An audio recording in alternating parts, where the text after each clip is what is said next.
ಅಯ್ಯಾಯನಿಗೆ ಶ್ರೀ ವಿಭೂತಿಯೇ ಕುಲದೈವ, ಅಯ್ಯಾಯನಿಗೆ ಶ್ರೀ ವಿಭೂತಿಯೇ ಮನೆದೈವ, ಅಯ್ಯಾಯನಿಗೆ ಶ್ರೀ ವಿಭೂತಿಯೇ ಸರ್ವಕಾರಣ, ಅಯ್ಯಾಯನಿಗೆ ಶ್ರೀ ವಿಭೂತಿಯೇ ಸರ್ವಸಿದ್ಧಿ, ಅಯ್ಯಾಯನಿಗೆ ಶ್ರೀ ವಿಭೂತಿಯೇ ಸರ್ವವಶ್ಯ, ಅಯ್ಯ ಪೂರ್ವಚನ ಸೇನಮ ದೇವ ಶ್ರೀ ಮಹಾವಿಭೂತಿ ಎಂಬ ಪರಂಜ್ಯೋತಿ ನೀವಾದಿರಾಗಿ ನನಗೆ ಶ್ರೀ ವಿಭೂತಿಯೇ ಸರ್ವಸಾಧನವಯ್ಯ,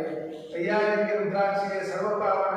ಅಯ್ಯಾಯನಿಗೆ ರುದ್ರಾಕ್ಷಿಯೇ ಸರ್ವಕಾರಣ, ಅಯ್ಯಾಯನಿಗೆ ರುದ್ರಾಕ್ಷಿಯೇ ಸರ್ವಸಾಧನ, ಅಯ್ಯಾಯನಿಗೆ ರುದ್ರಾಕ್ಷಿಯ ಸರ್ವಸಿದ್ಧಿ, ಅಯ್ಯಾಯನಿಗೆ ರುದ್ರಾಕ್ಷಿಯ ಸರ್ವಪಾಪಕ್ಷಯ, ಅಯ್ಯಾಯನ ಪಂಚವಕ್ರಗಳಿಂದ